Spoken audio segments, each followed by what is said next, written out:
그동안에 우리가 종말론 4가지 학설들을 공부하고 있는데 제가 이렇게 말씀을 전하면서도 항상 느끼는 게 있어요.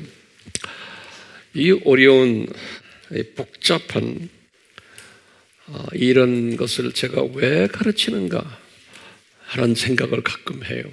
왜냐하면 성령님께서 저에게 강하게 이 부분을 좀 자세히 가르쳐라라는 명령이 저에게 강하게 있어서 제가 주님, 이 복잡한 것을 나만 알고 있으면 되는데 예전에도 적당히 조금 간단하게 했는데 왜 이렇게 하십니까? 하면은 우리만이 아니고 전 세계에 있는 하나님의 자녀들이 이 부분에 대해서 혼돈해 있고 해결점을 찾고 있다. 신학자들만이 아니고 목회자들도 평신도들은 말할 것도 없이 그렇기 때문에 한국말을 하면서도 칠판에다 영어를 써라. 그리고 또 영어로도 이것을 가르쳐라. 그래서 제가 매주 금요일마다 이 자리에서 이 내용을 제가 또 영어로 하고 있어요. 특히 이 4가지 학설들은 몰라도 괜찮아요. 이걸 안다고 해서 구원받고 모른다고 해서 구원 못 받고 하는 그런 이슈가 아니에요. 그런데 왜 우리는 알아야 되나요? 우리는 이것을 알아야만 되는 그룹이기 때문에 그래요. 특별한 분들, 그러니까 우리 웹에 들어와도 웬만한 사람은 들어와서 보면은 제목만 봐도 겁나가지고 안 들어와요. 네, 사역자들도 그래요. 안 들어와요. 근데 성령님이 들어와서 공부하게끔 이끄는 분들이 있어요. 그런 분들을 향해서 성령님이 저에게 이것을 강의하라 하시는 거예요. 이게 설교가 아니죠. 강의예요. 그래서 칠판이 뒤에 있는 거예요. 예. 이것을 공부함으로써 우리 지난 시간에도 말씀드렸지만 이 창조 목적이 무엇인가를 더 구체적으로 깨닫게 해주는 데 목적이 있어요. 예, 하나님이 창조주 아니십니까? 목적이 뭔가? 두 번째는 이 창조 목적을 실제로 이 땅에 내려와서 실천하신, 가르쳐주신 그 예수님, 그 예수님의 정체성이 뭔가? 이것을 우리가 더 구체적으로 배우기 위해서예요. 세 번째는 이 창조 목적 학교인 이 세상이 하나님의 예정된 자녀들이 있어요. 너희들 이 자녀들아, 이 공부를 하는 이 자녀들, 너희들의 정체성이 뭔지를 깨달으라는 거예요. 이것을 가르쳐주기 위해서 지금 우리가 이 종말론 내학서를 공부하는 거예요. 네 번째는 우리 지난 시간에도 말했어요. 그러면 이 세상은 뭐냐? 이 세상의 구체적인 그 정의를 알아야 돼요. 이 세상이 뭔가? 근데 하나님의 자녀들이지만 이 세상에 대한 해석을 달리하는 분들이 많아요. 그것도 하나님의 의도적인 예정 안에서 그러는 거예요. 그래서 이제 그런 부분들을 우리가 알고 있어야 돼요. 하나님이 왜 이렇게 다양하게 하나님의 자녀들을 만들어서 이 같은 하나님의 말씀을 다양하게 이해를 하는가? 이 자체도 우리가 알아야 돼요. 그러다 보면은 우리에게 지혜가 생기는 거예요. 지혜는 처음 먼저 지식이 있어야 돼요. 말씀에 지식이 있으면 그 다음에 명철이 들어와요. 그 의미가 뭔지를 깨닫게 되고 그리고는 그것을 어떻게 삶에 적용하나 그것이 지혜예요. 이 지혜가 들어와요. 이 지혜를 가진 사람은 내가 이 세상에서 어떻게 살아야 되는구나. 이 방향을 알게 돼요. 그리고 내가 왜 사는지도 알게 되고 나의 존재 가치, 사명감이 생기고 그러면서 죽음에 대한 두려움도 없고 이제 언젠가는 우리가 죽어야 되는데 죽을 때 감격을 가지고 죽게 돼 있는 거예요. 이런 데 도움을 받게 하기 위해서 제가 지금 우리가 지금 4가지의 종말론 공부를 하고 있는 거예요. 제가 말했죠. 몰라도 돼요. 네. 여러분들은 알아야 되는 사람들이에요. 우리 AMI 식구들은 또 웹에 들어와서 공부하는 분들은 알아야 되는 사람이기 때문에 성령님이 그분들을 이끄시는 거예요. 네. 자, 지난 시간에 우리가요, 이 종교 개혁 후에 역사적 전천년주의가 다시 되살아난다라는 이야기를 우리가 했어요. 이 역사적 전천년주의 복고 운동, 이렇게 제가 제목을 잡았죠. 그래서 우리가 이제 거기에 대해서 쭉 공부를 했어요. 그러면 이 복고 운동의 동기가 뭐였냐? 종교 개혁이라는 그러한 일들이 일어나게 된 동기가 뭐냐 이거예요. 그게 뭐였어요? 성경 번역이었어요. 그래서 제가 지난 시간에 이 성경을 몇 가지를 줬어요? 5가지 성경을 줬죠. 그런데 거기에 하나를 대든 보태드리려고 그래요. 첫 번째 어떤 성경이었냐면 위클립 성경이었어요. 1382년에 영어로 된 거예요. 두 번째는 얀 후스 성경이었어요. 1412년에. 이 성경들은 다 구약 신약이 다 번역이 된 거예요. 둘 다 구약 신약. 이 얀 후스는 보헤미아 언어예요. 체코 언어예요. 그래서 나중에 이제 보헤미아 팀들이 선교하는 메이저 그룹 중에 한 분이었어요. 이 그룹들이 선교 그룹들이었어요. 예. 세 번째는 에라스무스 성경이었어요. 1516년에. 이것은 라틴 말로 신약만 번역이 된 거예요. 라틴 말로. 왜냐하면 로마 카톨릭이 그 당시에 라틴 말 성경을 썼기 때문에 그래요. 네 번째로 제가 지난번은 이야기 안 했지만 틴데일이라는 사람이 있어요. 틴데일.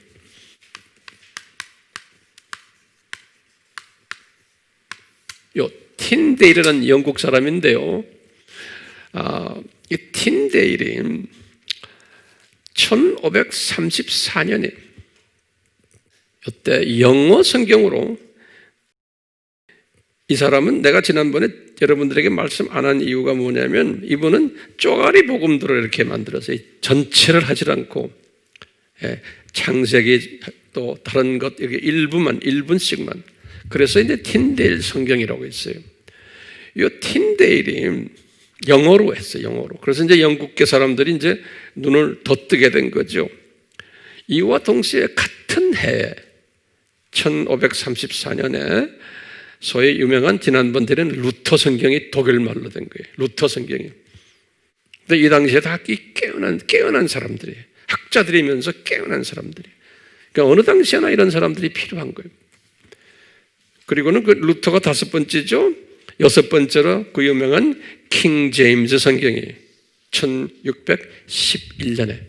그러니까 이제 킹 제임스는 신구약을 다 한 거고 틴데일 성경을 보충해주고 독일 루터 성경도 보충해주고 이러면서 영어 성경을 제대로 만든 것이 1611년 무슨 성경이에요? 킹 제임스 성경이에요. 그래서 오늘날까지 우리가 사용하는 모든 영어 성경들, 각 나라 성경들, 우리나라 성경도 이 킹 제임스 성경을 바탕으로 해서 번역들을 한 거예요. 그렇기 때문에요. 이렇게 이분들이 이 성경들을 통해서 이 개혁가들이 말씀에 눈을 뜨게 된 거예요. 이 눈을 뜨게 되니까 이분들이 무슨 일이 일어났어요? 이 로마 카톨릭 신학에 대한 이 정체성을 보게 된 거예요. 로마 카톨릭 신학에 대한 정체성을. 그래서 처음에 로마 카톨릭 신학을 다시 평가하는 역사들이 일어났어요. 그래서 첫 번째 마리아 신학을 재평가하는 거예요. 두 번째는 성인 숭배 신학을 재평가하는 거예요. 세 번째는 면죄부 신학을 재평가하는 거예요. 면죄부. 그 다음에는 교황이 천국 열쇠를 가진 분이라는 신학이 교황 외에는 안 되는 거예요. 다시 말하면 로마 가톨릭 안에 등록되어야지만 로마 가톨릭 교황이 천국 열쇠를 가지고 있기 때문에 구원이 있다는 거예요. 이 신학이. 이걸 재평가하게 되고 성경을 읽다 보니까 성경하고 맞지가 않는 거예요. 그 다음에 연옥설이. 연옥설도 뭡니까? 죽으면은 당장 낙원에 가거나 지옥 가는 게 아니고 연옥에 들렸다가 거기에서 고생 좀 하고 여러 가지 고생들 한 다음에 또는 지상에 있는 사람들이 기도해 줘가지고 좀 점수를 딴 다음에 그 다음에 이제 때가 차면은 낙원에 간다. 거기에서 혹시 낙제하면은 지옥 간다. 그 다음에 예수 안 믿는 사람들은 거기 안 들려요. 어떻게 직접 직행하는 게 지옥으로. 이런 사상들이에요. 이 연옥사상 잘 설명하셔야 돼요.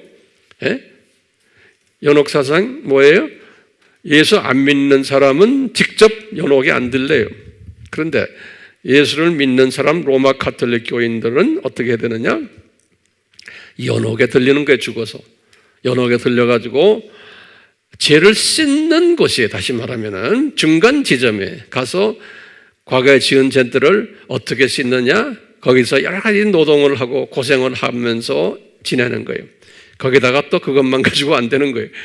살아있는 가족들이 성당에 가가지고 헌금을 바치고 기도해주고 하는 그런 일들을 해야 되는 거예요.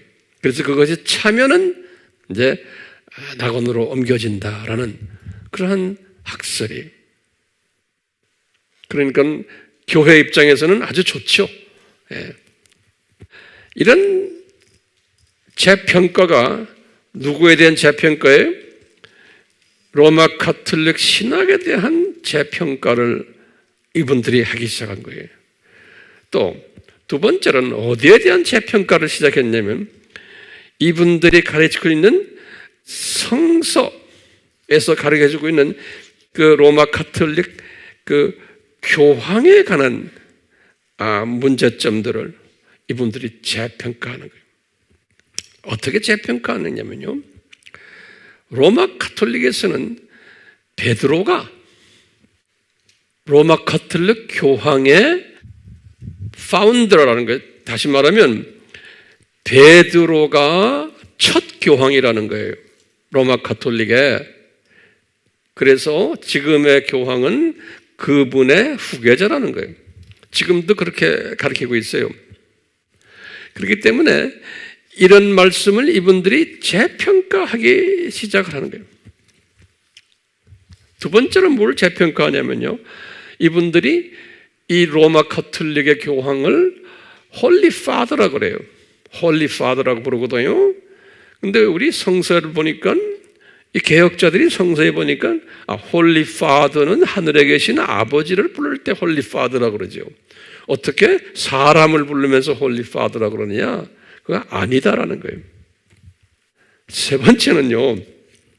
이 로마 가톨릭에서 가르치는 게 뭐냐면 우리 교황이 예수님의 대리자다. 대리. 예수님의 분신으로 이 세상에 내려오신 분이다라고 믿는 거예요. 그것도 보니까 성서에는 그런 말이 없어요. 네 번째로 또 한 가지는 이 예수님의 분신으로 이 세상에 내려왔기 때문에 교황의 의자에 딱 앉아서 하는 한마디 한마디가 다 예수님의 말씀이다. 이렇게 이제 이분들이 믿은 거예요. 그러면서 이 팝, 다시 말하면 교황에 대해서 의심하기 시작한 거예요. 이분들이. 자동적으로 나오는 거예요. 성령님이 그분들에게 이렇게 가르치는 거예요. 교황에 대한 의심이 생기기 시작해요. 무슨 의심이 생기냐면요. 성경에 보니까 적그리스도라는 이름들이 많이 나오는데 첫 번째, 이분이 혹시 적 그리스도가 아닌가? 라는 의심을 하게 되는 거예요. 그래서 그 당시에 이 개혁자들이 교황을 적 그리스도로 아주 맹비난한 분들이 많아요. 그때부터요. 그러니까 가짜 그리스도죠. 그렇죠? 그 다음에 두 번째로는요. 계시록 6장에 나오는 흰말탄 자. 혹시 교황이 요분이 아닌가라는 의심을 하게 되는 거예요. 이 성경을 읽고 성경에서 나오는 모든 것을 깨닫게 되니까 이런 의심을 하게 됩니다. 두 번째 의심이 뭐예요? 계시록 6장에 우리가 지금 공부하는 6장에 첫째 인을 띨 때 흰말탄 자 나오죠. 그 흰말탄 자가 로마 교황이 아닌가. 오늘까지도 그렇게 생각하는 분들이 있어요. 자, 세 번째 의심은 뭐냐면요. 계시록 13장에 나오는 두 짐승 있잖아요. 그 두 짐승 중에 어떤 분은 첫 번째 짐승이 아닐까, 또는 어떤 분은 두 번째 짐승이 아닐까라는 의심을 하는 거예요. 이런 의심들 가지게 된 거예요.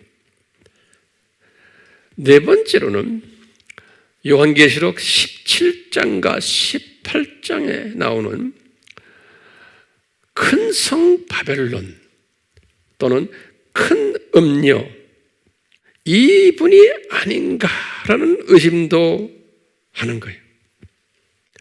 이렇게 의심을 하다가 이제 용감한 분들은 기도와 말씀 중에서 고민 끝에 실제로 이 로마 가톨릭의 교황을 또는 로마 가톨릭 신학을 이제는 완전히 배제시키는, 배격하는 일들이 일어나면서 개신교들이 나타나고 개신교의 신학들을 새롭게 만들기 시작한 거예요.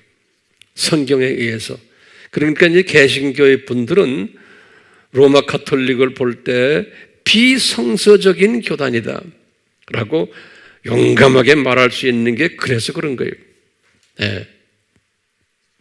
그러니까 이 로마 가톨릭 분들이 볼 때는 상당히 기분 나쁜 거죠. 그렇겠죠. 기분 나쁠 수밖에 없어요. 자, 그러면요. 어떤 그 당시에 개신교 분들이 많았잖아요.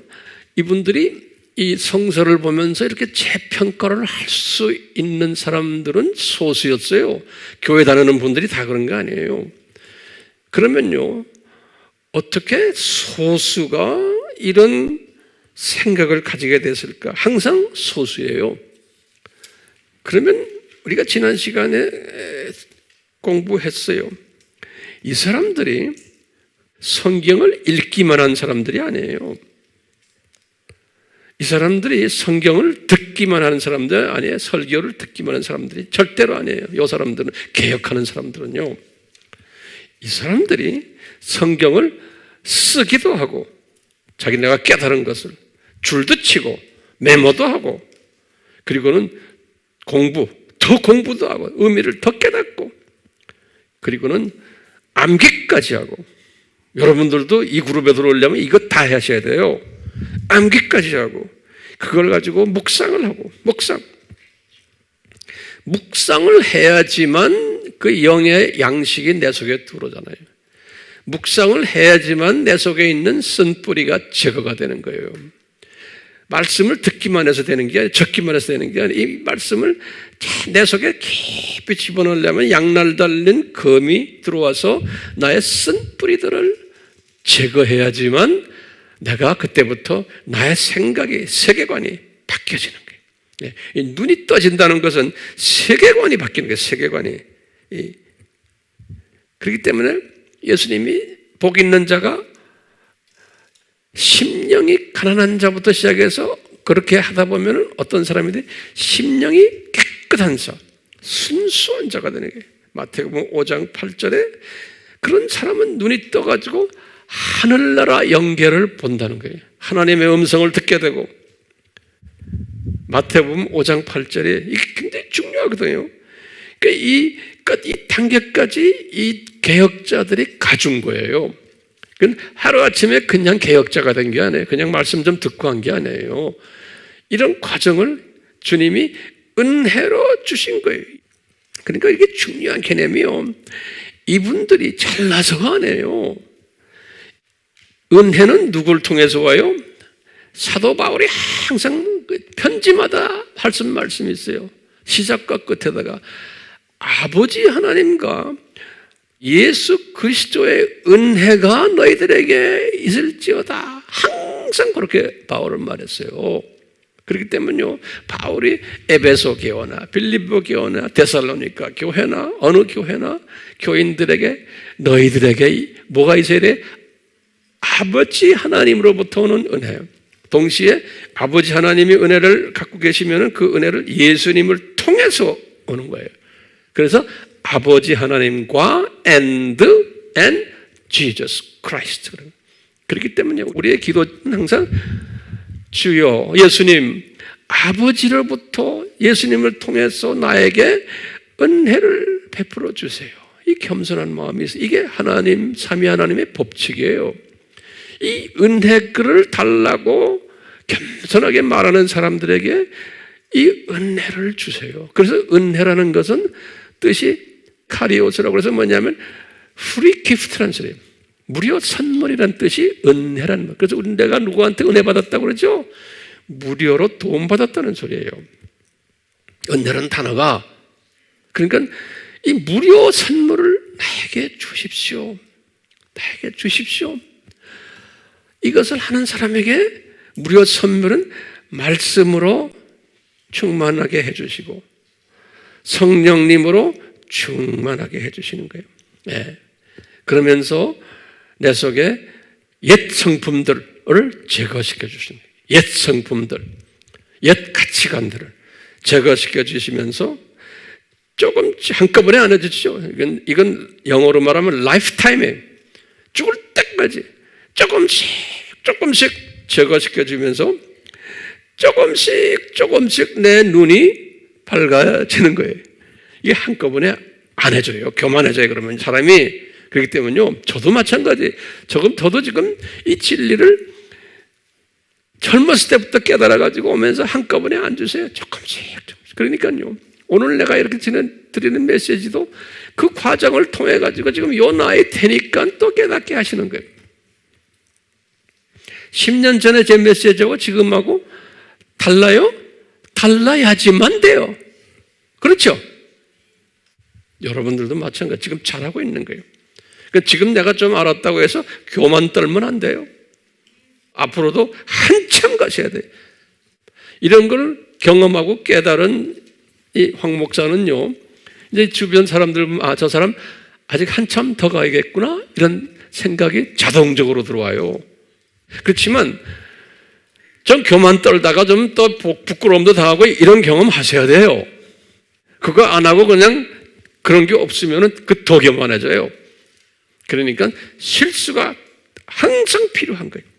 네, 실수가. 자, 이렇게 조금씩 눈을 뜨게 되면 어떻게 돼요? 이분들이 그 눈을 뜬 거예요. 이 개혁자들이 눈을 뜨니까 로마 가톨릭은 제쳐놓고 개신교 안에도 로마 가톨릭은 똑같죠.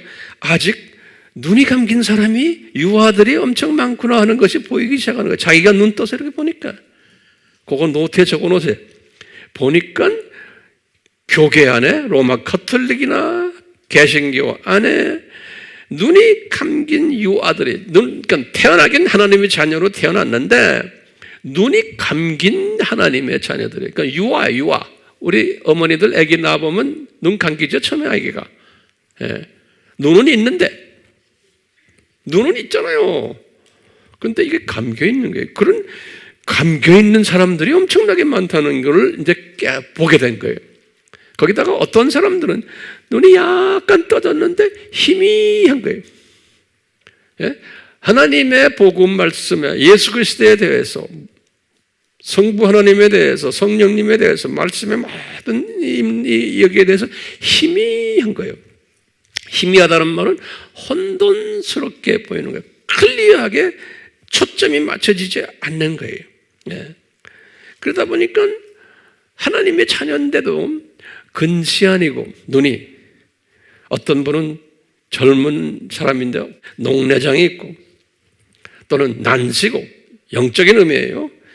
생명이고, 또 떠긴 떠는데 애꾸 눈으로 뜬 사람도 있죠.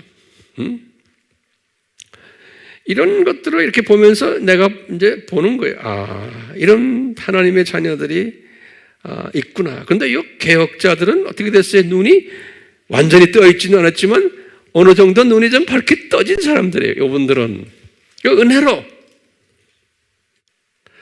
어떻게 돼서 눈 뜬 거예요? 이분들이 잘나서가 아니죠. 은혜를 받아서 성경을 이렇게 보기 시작하면서 자기네들도 모르게 성경 보면서 눈이 떠지면서 로마 가톨릭 신학을 재조명하고 로마 가톨릭의 교황을 이렇게 재조명하는 거예요. 성경을 이렇게 읽다 보니까. 예. 그러면서 이분들이 딱 보니까 우리 자기네 형제 자매들의 로마 가톨릭의 교인들이에요. 이렇게 보면서 이분들이 왜 눈이 감겼는지를 알게 된 거예요. 그러면 대답이 뭐예요? 말씀이 없어서 그런 거예요. 말씀을 가르쳐 주질 않아서. 그럼 어떻게 말씀을 안 가르쳤나? 딱 보니까 이분들이 중세 1000년 동안 성경을 가지고 있지도 못하게 했어요. 심지어 사제들도 성경 잘 몰라요. 특별한 학자들 좀 빼놓고는 라틴어만 있었기 때문에. 그러니까 지도자들도 평신도 말할 것도 없이요. 성경을 모르니까 어떻게 그 교회에서 해놨냐면 그래도 기본적인 성경은 알아야 되잖아요. 그렇기 때문에 이 로마 가톨릭에서는 건물을 딱 지어놓고는 성당을 지어놓고는 이 벽에다가 성경의 중요한 주제들을 그림으로 그려줬어요. 벽화. 그래서 성당에 들어가면 벽화가 많죠? 그게 성경이에요. 그 벽화 내용이 어떻게 되어 있냐면 창세기의 창세부터 쫙 여기다 걸어놓고 창세, 그리고 아담 타락 이야기 쭉 가다가 이제 예수님 탄생 그림, 예수님의 죽으심 그림, 부활 그림, 승천 그림 쭉 오다가 예수님의 재림 그림, 또 심판 그림 이런 거 쫙 돌아가면서 한번 성당에 가면 보세요. 그 순서대로 돼 있어요. 그러니까 교인들은 교회에 앉아가지고 그 그림을 보면서 그냥 이렇게 보면 이런 거구나 이 정도만 하는 거예요. 그러니까 모르는 것보다는 그림 없는 것보다는 훨씬 낫죠. 네, 그렇지만 그 정도로 해놓으니까 성서에 대한 하나님의 뜻에 대한 이런 부분이 무슨 눈이에요? 눈이 대부분의 사람들은 그림도 자세히 안 보니까 눈이 감겨 있죠. 그러면 떠서 자세히 보는 사람 아무리 이걸 다 봐도 눈이 희미하게 되어 있는 게 당연하죠. 예. 거기다가 이제 기도할 때도 어떻게 해요? 이 사람들이 기도할 때도 예? 거기에 그림 있죠? 성인들 그림, 마리아 그림, 예수님은 어린아이로 이렇게 거기다 대고 하는 거예요. 예. 이런 식으로 한 거예요. 그러니까 말씀이 없기 때문에. 그러면서 이 사람들은 구원의 중보자를 예수님께 직접 기도 안 하게 하고 자기네가 만들어 놓은 마리아를 통해서 한 거예요. 구원의 중보자를. 그래서 마리아 사진을 크게 그려놓고 마리아의 그 동상 크게 만들고 석상 크게 만들고 거기에 예수님은 아기로 딱 있게 한 거예요. 그렇기 때문에 이분들은 그 눈에 보여야 되잖아요. 그러니까 마리아의 그 중보자로서의 모습을 그렇게 그림을 그려놔가지고 거기다 대고 기도하게 하는 거예요. 그뿐 아니라 마리아 외에도 또 성인들을 통해서 성인들도 중보자예요. 그러니까 성인들이 중보 기도를 받아가지고 마리아에게 부탁하면 마리아가 또 예수님께 부탁하고 이런 식으로 또 예수님은 아버지께 부탁하고 이 부탁의 이 통로가 꽤 많아요. 그래서 성인들 사진도 있잖아요. 그리고 벽화도 있고 동상도 있고 막 이렇게 한 게 다 그런 거예요. 이런 것을 이 개혁가들이 보고는 성서를 읽다가 성서를 이제 완전히 외우고 그 속에 있는 비밀을 깨닫고는 이거 아니구나. 이거 아닌 게 뭐예요? 중보자가 예수님밖에 없다는 거예요. 그렇죠?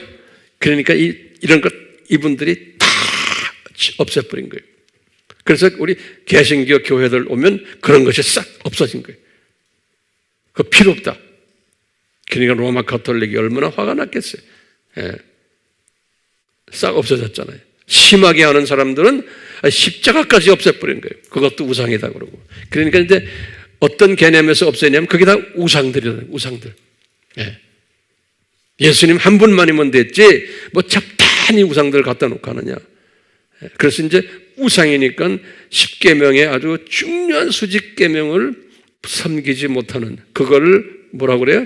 수집계명에 반하는 행동을 한다. 그래서 로마 가톨릭은 십계명에서요 우상을 만들어서 하는 그 말을 없애버렸어요. 로마 가톨릭의 십계명은 그래갖고 십계명은 제일 밑에를 둘로 나눴어요. 나중에. 그래서 십계명은 십계명인데 우상에 절하지 말라 하는 그것은 없어요. 신기해요? 안 신기해요? 신기해. 그렇지만 우리는 이런 것을 이 역사적 배경을 다 알고 있어야 돼요. 이뿐 아니라요. 어떤 부분에 또 문제가 있었냐면 사제라는 건 우리 같은 목사님이에요. 이 사제가 사면권을 가지고 있어요. 사제가 죄를 사해주는. 그래서 우리 죄 고백하는 이런 조그마한 박스 있죠? 거기 가서 지금도 하죠. 사제한테. 네. 이것도 비성서적인 거예요. 그 사제의 고난만 높여놓은 거거든요. 자, 또 하나가 뭐 있냐면요. 비성서적인 예배의식이에요. 이건 굉장히 중요한 거예요. 비성서적인 예배의식이에요. 어떤 예배를 드리냐. 이분들은요. 매 미사마다 이 사제가 기도하고는 예수님의 십자가 사건, 십자가의 죽으심을 다시 재현시켜요. 매 미사마다. 이제 그래서 이 로마 가톨릭은 이 사제가 서 있는 뒤에 여기 뒤에 이 굉장히 커요. 이걸 제단이라고 그래요. 우리 구약 개념이에요. 제단을 만들어 이 제단이에요, 뒤가. 그래서 이 예수님이 이 제단으로 직접 오세요. 매 미사마다 오셔가지고 예수님이 직접 십자가에 달리시고 피를 흘리세요. 예. 그래서 이 예수님의 이 살이 떡으로 이제 변하는 거예요. 그 다음에 포도주가 예수님의 진짜 피가 되는 거예요. 그렇기 때문에 로마 가톨릭에서 그것을 미사라고 그래요. 미사라는 말은 이 sacrificial offering이라는, 그러니까 희생 제사를 드리는 거예요. 그래서 이것을 화채설이라고 그래요. 이런 말 다 들었죠? 화채설이라고 그래요. transubstantiation이라고 해요. 이제 긴 영어인데 trans란 거는 우리가 trans라는 건 변했다는 소리예요. substantiation이라고 해서 본질이 예수님의 본질이 저 위에 인물이 변해가지고 여기 오셔가지고 진짜 2000년 전의 십자가 사건을 다시 재현하신다라고 보는 거예요. 예. 화채설이라고 그래요. 화채설. 나중에 이제 루터가 그걸 반대해가지고 루터는 공제설이라, 공제설이란 consubstantiation이라고 해서요. 그건 옛날에 우리 아바에서 제가 다 설명했어요. 그러니까 아바 공부가 기초가 돼야 돼요. 그걸 다시 설명하려면 복잡해져야 돼요. 자, 그렇기 때문에 이제 이분들은 그 엘리먼트라 그래요. 요 떡과 포도주는 실체 예수님의 피와 예수님의 살이에요. 로마 가톨릭에서는요. 그렇기 때문에 그 포도주와 그 떡에 예수님이라고 생각하는 거예요. 그렇기 때문에 거기다 대고 절을 해요.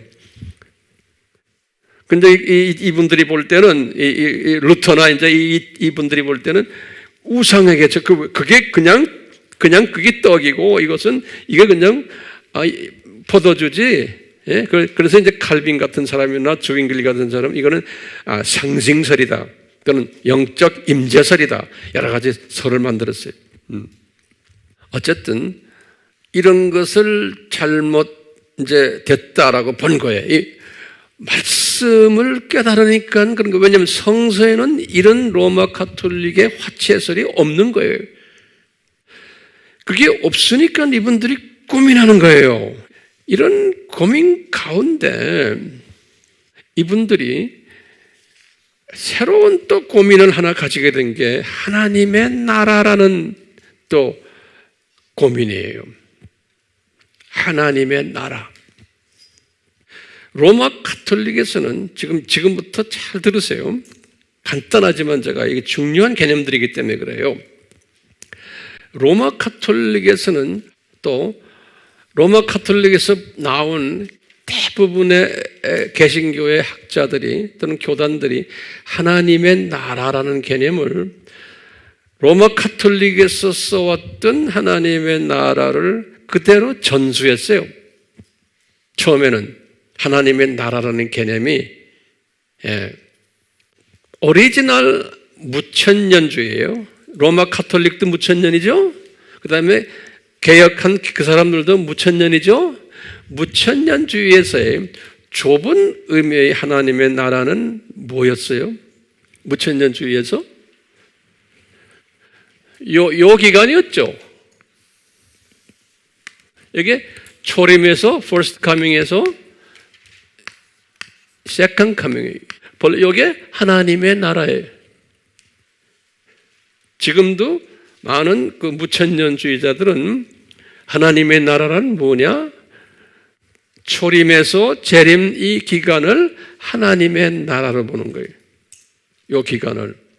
근데 우리 알다시피 이 기간이 이렇게 7,000년이 아니고 이게 무슨 기간이에요? 이렇게 도표를 그려놓으면 좋아. 이거는 굉장히 긴 기간이에요. 굉장히 긴 기간이에요. 7,000년이 아니에요. 그게 얼마나 긴지를 몰라요. 왜 그래요? 천년왕국을 어떻게 생각했어요? 초림에서부터 재림의 긴 기간을 천년왕국으로 생각한 거예요. 천년왕국. 이것을 하나님의 The Kingdom of God, 하나님의 나라 또는 밀레니엄 킹덤, 천년왕국이 또는 하나님의 나라, 이 긴 기간을. 그런데 이제 이런 생각을 하다가 일부 역사적 전천년주의자들이 나오면서 종교개혁 이후에 이분들이 이 하나님의 나라를 이렇게 보질 않은 거예요. 그런데 역사적 전천년주의자들 나오기 전에도 무천년주의 안에서도 하나님의 나라를 이렇게만 제한하지를 않았어요. 무천년주의 사람들도, 지금도 그런 사람들도 꽤 있어요. 이런 사람들은 하나님의 나라를 어떻게 보냐면 아담 타락에서부터 예수님의 이 마지막 이 심판 때까지는 요렇게 보지 않고 이렇게 좀 확대해서 본 거예요. 확대해서 하나님의 나라를 본 거예요. 다시 봐요. 내가 뭐라고 그랬어요? 무천년주의에서 이렇게 하나님 나라를 보는 사람이 있냐면, 또 아담 타락에서부터 심판 때까지를 또 하나님의 나라를 보는 두 그룹이 있다는 거예요. 그렇기 때문에 이런 걸 다 알아야지만 누구하고 이야기할 때 이런 소리 하면 이 사람은 어느 그룹이구나, 어디 영향, 이걸 점검하는 거예요. 우리가 그런 점검하는 실력을 지금 키우기 위해서 지금 이걸 하는 겁니다. 이게 잘 됐다, 잘못됐다를 하기 위해서가 아니에요. 너 이거 틀렸어, 너 이건 틀렸어. 그러시면 안 돼요. 그대로 억셉트 해주세요. 제가 뭐라고 그랬어요? 두 가지. 무천년주의. 이것을 하나님의 나라로 보는데 이것이 우리가 보는 7천년이 아니에요. 그래서 내가 이렇게 한 거예요. 알겠어요? 그 다음에 또 한 그룹은 이것 전체를 하나님의 나라로 보는 거예요. 자, 그런데 보세요. 우리 역사적 전천년주의자들이 보는 요 기간은 우리가 몇 천 년으로 봐요? 2000년이죠. 그렇죠? 그런데 이분들에게 지금 무천년주의자들 이야기합니다. 무천년주의 하면 로마 카톨릭과 종교 개혁자들이에요. 그 사람들은 이 기간을 2000년으로 안 봐요. 이 기간을 2000년으로 안 봐요. 이 기간을 어떻게 봐요? 이 기간도 엄청나게 긴 기간으로 보는 거예요. 그래서 저쪽에 내 도표를 그리는 거예요. 나 이리 갑니다. 이 기간을 아담 타락이 우리는 4114년 아니에요? 아담 타락의 언젠지는 몰라요.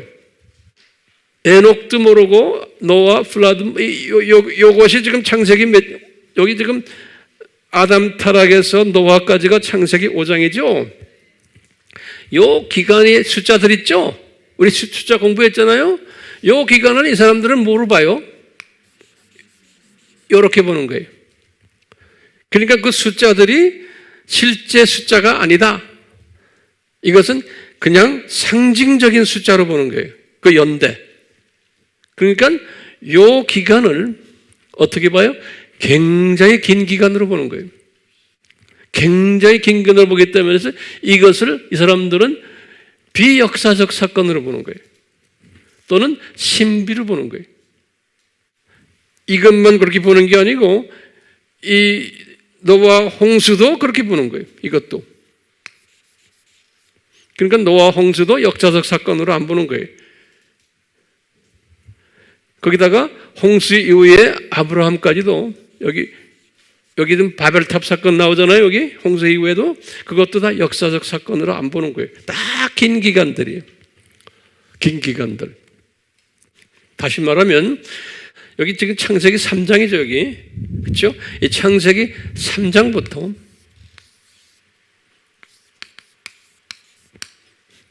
여기 창세기 아브라함 전까지가 뭐예요? 창세기 11장이에요.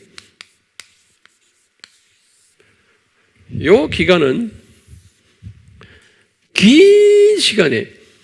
긴 시간. 그뿐 아니라 창세기 1장, 2장은 더 말할 거 없겠죠? 창세기 1장과 2장은.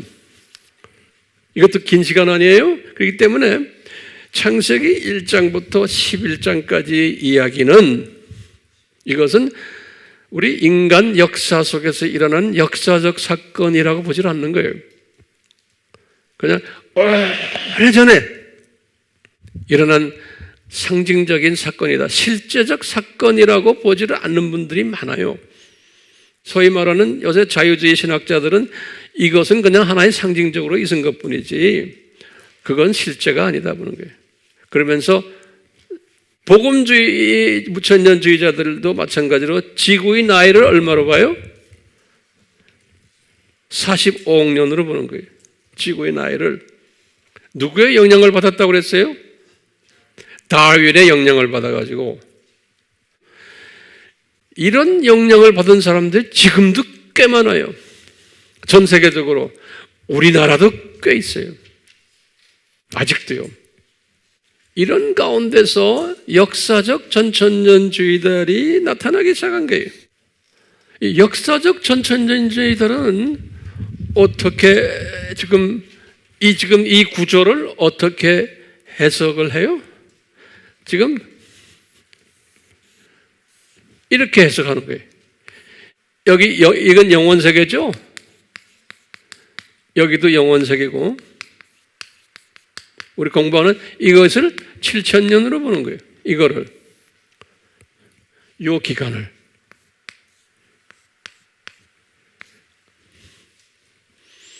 근데 무천년주의자들은 이 기간을 뭐로 봐요? 퀘스천 마크로 보는 거예요.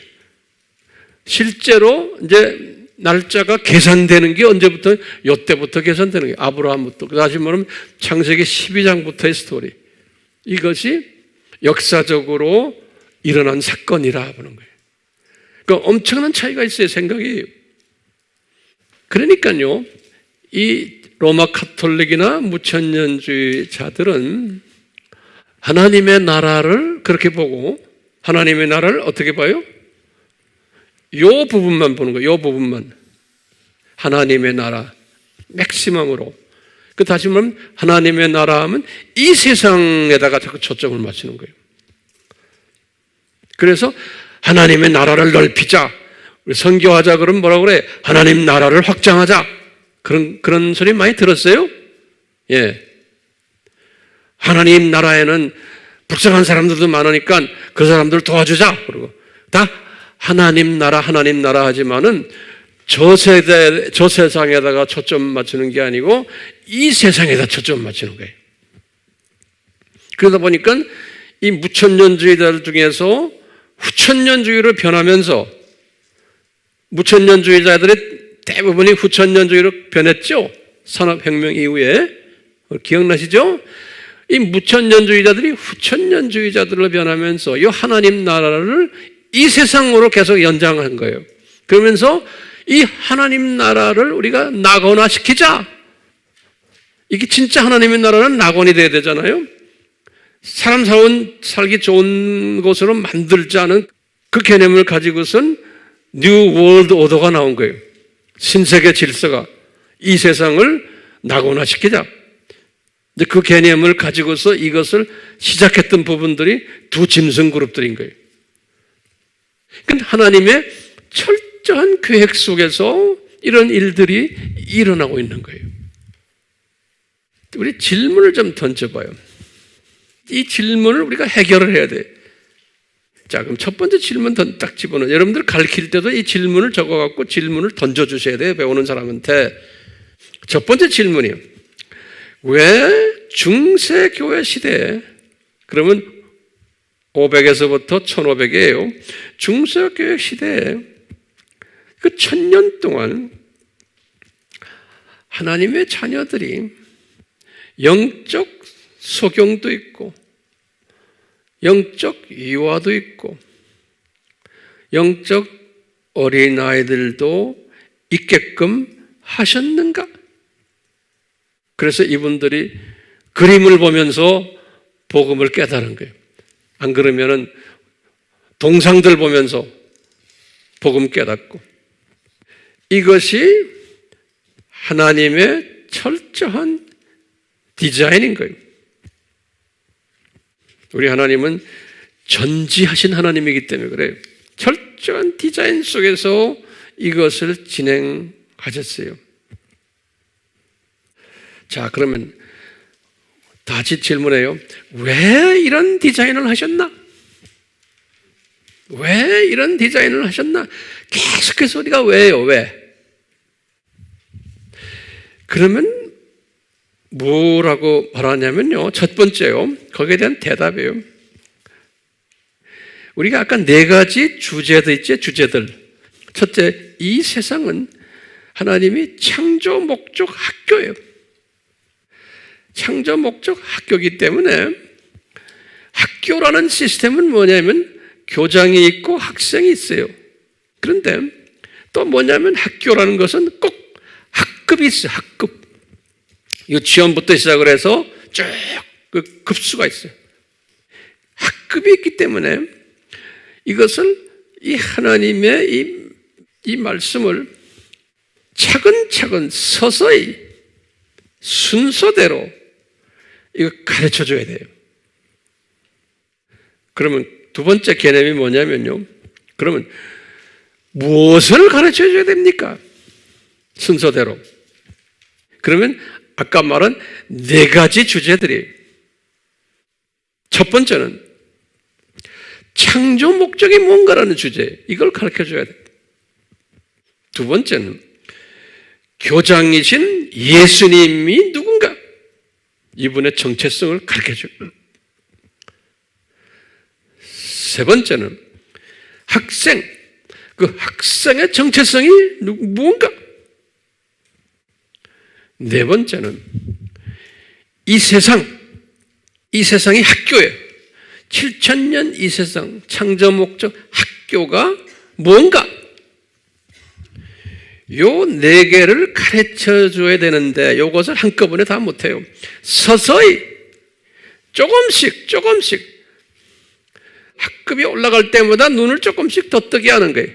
눈 더 뜨게 하고 예. 이렇게 가르쳐 주게끔 하신 거예요. 그렇기 때문에 지금 중세시대는 우리가 학년을 그때 이야기했죠. 7000년 이 세상을 7학년으로 나눈 거 기억나시죠? 그래서 나눈 거예요. 그건 제 스타일이에요. 누가 뭐 가르쳐 준 게 아니에요. 그러니까 지금 중세시대 때쯤 되면 이제는 어느 정도 조금 학년이 좀 됐어요. 오늘 학년이 몇 학년이에요? 지금 이 시대에 4년제 대학이죠. 천년왕국이 대학원이고, 기억나시죠? 이런 식으로 했는데, 자, 그렇기 때문에 지금 학년에 맞춰가지고 지금 이 공부를 시키는 거예요. 학년에 맞춰가지고 지금 이 때가 되니까 지금 이 종교교육 학년에 지금 왔은 거예요. 그 학년이요. 그러니까 이 학년마다 하나님의 주권적 섭리로 은혜를 베푸세요. 은혜를 베푸셔가지고 어느 학년은 요만큼 눈뜨게 하고 어느 학년 학생들은 요만큼 좀 발전돼서 눈뜨게 하고 그 다음에 가면서 눈뜨게 하는 그 정도를 더 달리 해줘요. 예, 이렇게. 그래서 지금 중세 때 와서 어느 학년이 됐기 때문에 조금 높은 학년이 되니까 성경을 이제 진짜 번역하게 하시고 그리고는 눈을 어느 정도 지금 뜨게 하시는 거예요. 그러니까 이것이 다 누구의 노력에 의해서가 아니고 하나님의 큰 그림 속에서 이 주권적인 섭리 안에서 지금 이런 일들을 하시는 거예요. 중요한 개념이에요. 자, 그러면 뭐요? 이 학교 7000년 학교 운영도 하나님의 주권적 섭리 안에서 운영하시는 거예요. 하나님의 철저한 주권적 섭리 안에서 학교를 운영하시는 거예요. 그러면 다시 한번 적으세요. 학교 운영 방법이 무엇인가? 학교 운영 방법이 학년으로 올라갈 때마다 은혜의 분량이 달라요. 은혜의 분량이 점점 증가되는 거예요.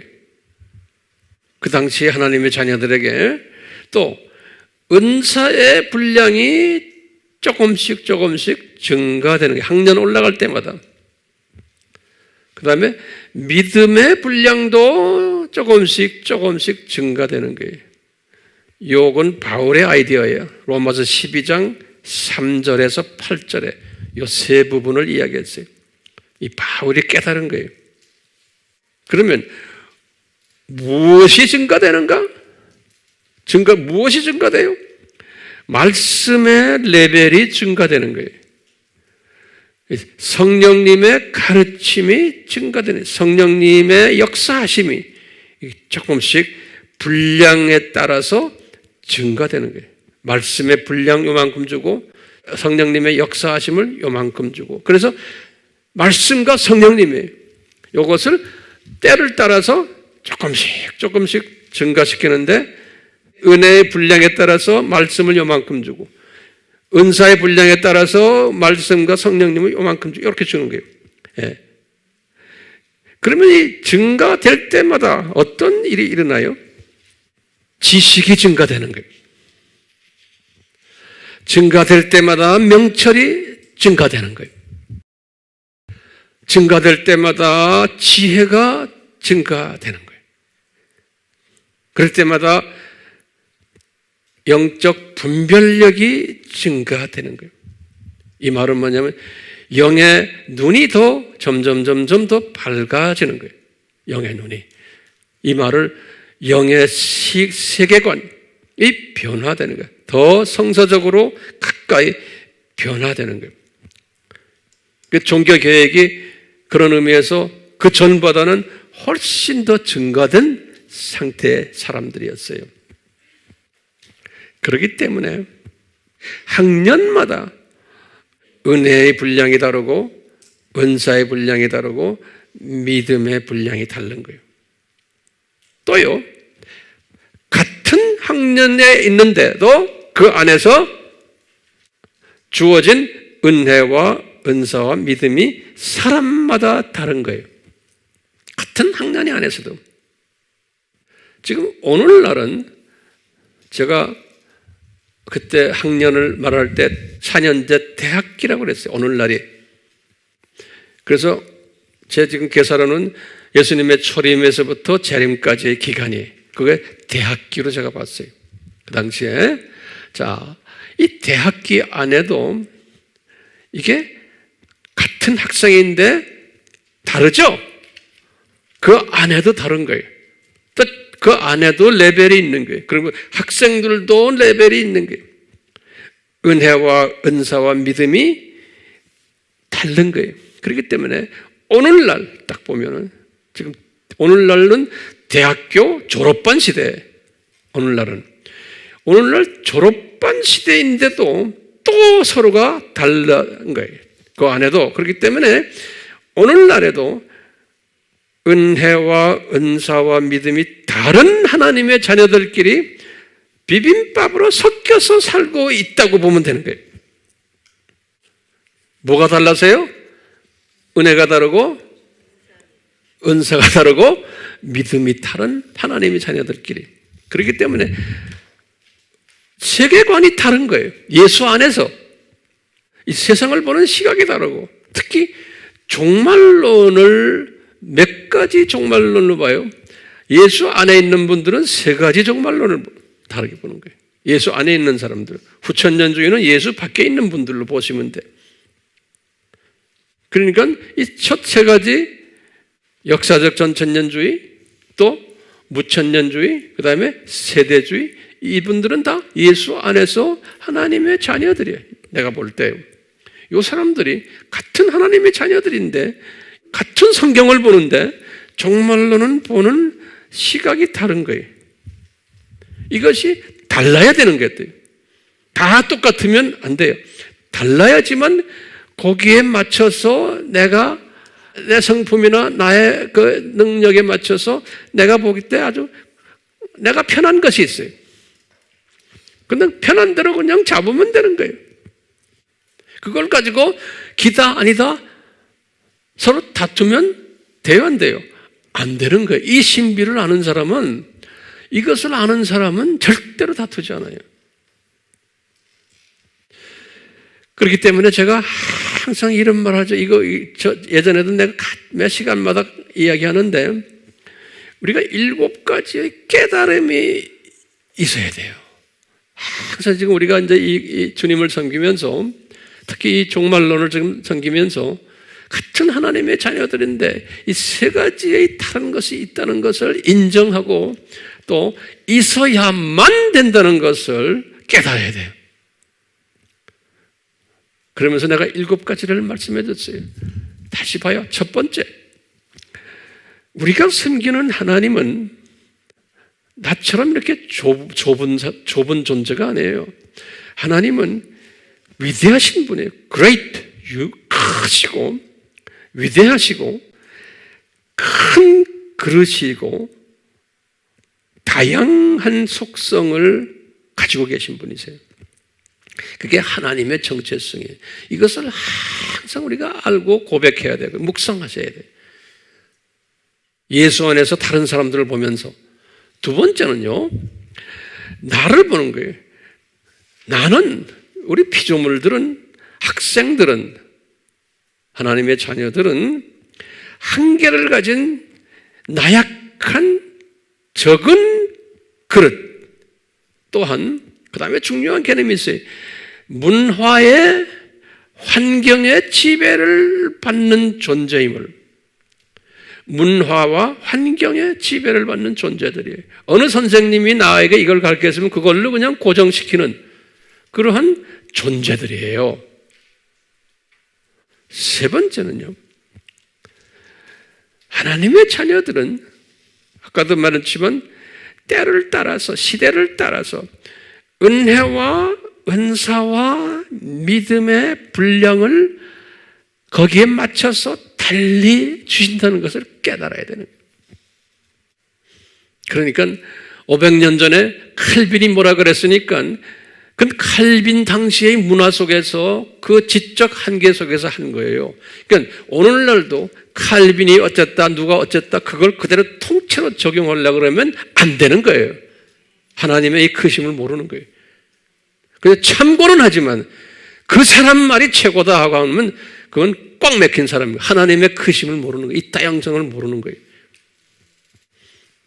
지금 제가 여기서 지금 이렇게 여러분들에게 가르치지만 앞으로 50년 후에 또 황 목사가 깨달은 것보다도 더 많은 깨달은 사람들이 얼마나 많이 나오겠어요.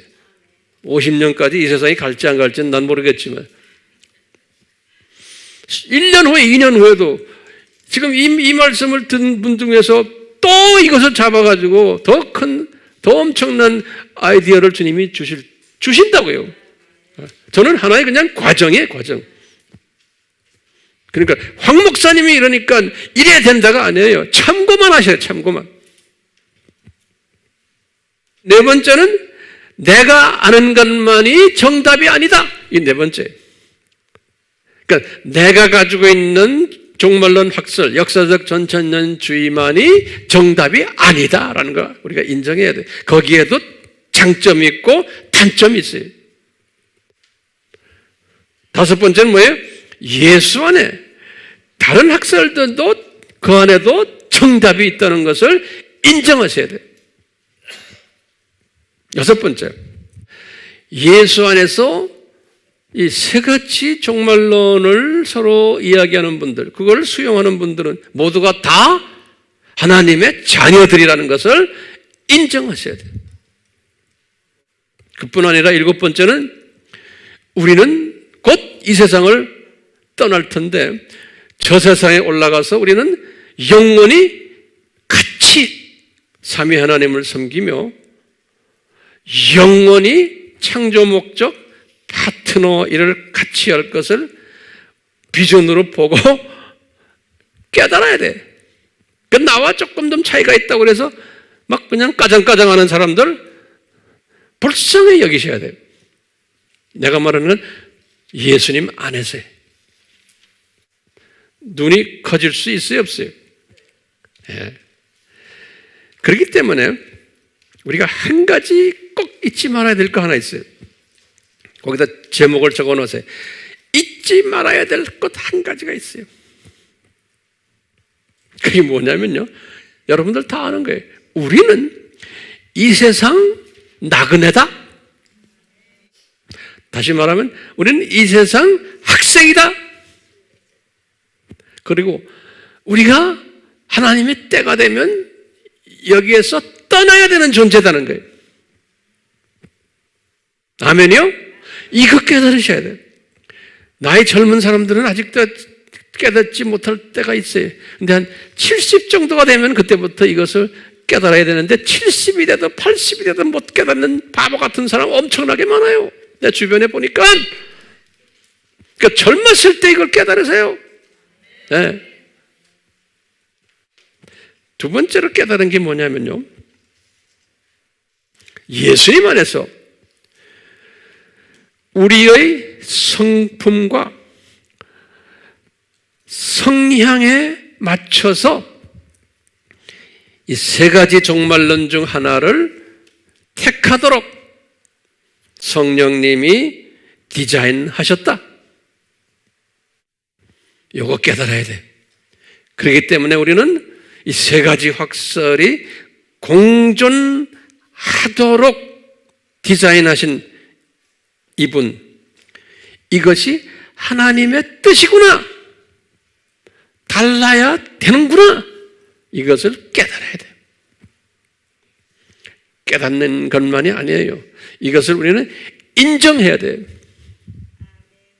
그리고는 다른 분을 존경해야 돼요. 그런 분을 사랑해야 돼요. 물어뜯지 말고. 그렇기 때문에 우리는 무슨 일을 해야 돼요? 이렇게 현실은 물어뜯는 현실이야. 이런 표현을 써서 죄송해요. 다른 표현인데 생각이 안 나네 갑자기. 그러니까 우리는 뭐 해야 돼요? 물어뜯지 않도록 화평케 하는 자가 돼야 돼요. 같은 예수님 안에서 하나님의 자녀들을 화평케 해주는 사람은 어떻게 하면 화평케 해줄 수 있어요? 지금 오늘 제가 강의한 내용들을 이걸 우선 깨달아야 돼요. 깨닫지도 않고 어떻게 그냥 인간적인 화평이 아니에요. 실력을 가지고서 화평케 해야 돼요. 성서적인 실력을 가지고서. 이 화평케 하는 이 일을 하는 것이 하나님의 뜻이에요. 저 위에 계신 하나님의 입장에서 보면은 자녀들이 니네들 지금 좁은 시각으로 괜히 까불고 있는데 서로 물어뜯고 제발 좀 그러지 말아라 이놈들아. 그런데도 이 피조물들은 한계성을 가지고 있기 때문에 성서에 보면 그러지 말아라고 잔뜩 써 있어요. 잔뜩. 그런데도 안 해요. 지고집 부리고. 그러니까 우리를 사용하시는 거예요. 어떻게? 얘들아 너 이제 알았지? 네가 화평케 하는 도구가 되라. 그래서 예수님께서는 팔복에서 아주 기가 막힌 말씀하셨어요. 화평케 하는 자는 복이 있나니 하나님의 아들이라 칭함을 받는다는 거예요. 엄청난 약속이에요. 하나님의 아들은 굉장히 높은 위치에 있어요. 우리 성도들의 그 6가지 그 성숙 단계를 제가 설명했잖아요. 하나님의 아들 위치는 굉장히 높아요. 마태복음 5장 10절에 이런 자들은 들림받는 자들이에요. 예수님의 신부가 되는 사람들이에요. 이런 사람들은 우리가 이 공부를 왜 합니까? 목적은 화평케 하는 일을 하는데 화평케 하려면 실력이 있어야 되는 거예요. 그냥 화평케 하는 게 아니에요. 어떻게 실력을 가지고 있는 사람이 화평케 하느냐? 찾아가서 또는 주변 사람들을 가르쳐야 되는 거예요. 우선 왜 화평케 해야 되는 자를 가르쳐야 되고 깨닫게 해주고 서로 용납게 해주고 서로 사랑하도록 가이드해주고 이끄는 일을 여러분들을 통해서 하도록 할 때 진정한 화평케 하는 자가 되는 거예요. 그렇기 때문에 가르쳐야 되는 거예요. 자기 혼자만 알고 있으면 그건 아무 의미가 없어. 끝없이 가르쳐야 돼요. 그러니까 성령님이 여러분들을 가르치도록 막 그냥 그걸 뭐라고 말해야 돼? 가르치도록? 네? 좋은 단어가 생각이 안 나네요. 영어로는 쉬워요. 푸시한다고 그래. 그걸 한국말로 좀 좋은 말 없어요? 독려시킨다. 오케이. 성령님이. 그러니까 그거 안 하면은 본인이 어디에 불안해. 그리고 빚진 것 같고. 네.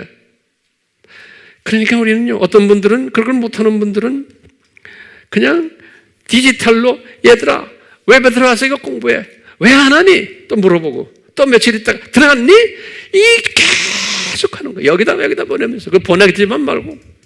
잔소리를 하셔야 돼, 잔소리. 그러면 성령님이 얼마나 기뻐하셔. 저놈 정말 이쁘다.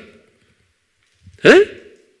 그래서 핸드폰 다 주셨잖아요. 오늘날 지금 핸드폰 시대가 주님이 다 디자인하신 거예요.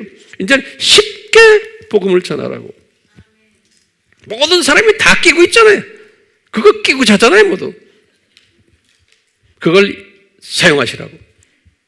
또는 아바 공부 열심히 들어와서 공부하도록 하고. 이런 것 좀 하세요. 저는 주님이 주신 말씀을 받아가지고 여러분들에게 그냥 작품을 만들어서 주는 사역이에요, 제 사역이. 그러면 여러분들은 삼성에서 핸드폰을 만드는 사람이 있고 그것을 잡아다가 나눠주는 사람이 있어요. 나눠주는 일을 안 하면 삼성 문 닫아버려요. 아무리 좋은 걸 만들어도. 그러니까 많아지는 사람의 책임이 엄청나게 큰 거예요. 자기만 끼고 있지 말고요. 하실래요? 이거 하세요. 만사 대쳐놓고 하셔야 돼. 그거 하시면 주님이 여러분들의 기도 다 들어주세요. 여러분들의 소원 말하지 않아도 무슨 생각을 하고 있고 무슨 소원을 가지고 있는 거 다 아세요. 성령님께서. 그거 척척척 다 들어주세요. 그 듣는 맛이 있어요. 예? 그 듣는 맛 때문에 더 하게 돼요. 저는 그런 걸 다 경험했어요. 저는 자식 기도 안 해요. 우리 다 자식 때문에 기도하죠? 저는요, 지난 한 4, 50년 동안 자식 기도 거의 안 해요. 그런데 자식 주님이 다 책임지셨어요. 기도 안 하는데도, 기도 안 하고 저는 딴 거 했어요. 주님이 가장 기뻐하시는 거. 그랬더니 자식은 주님이 알아서 하세요. 왜요?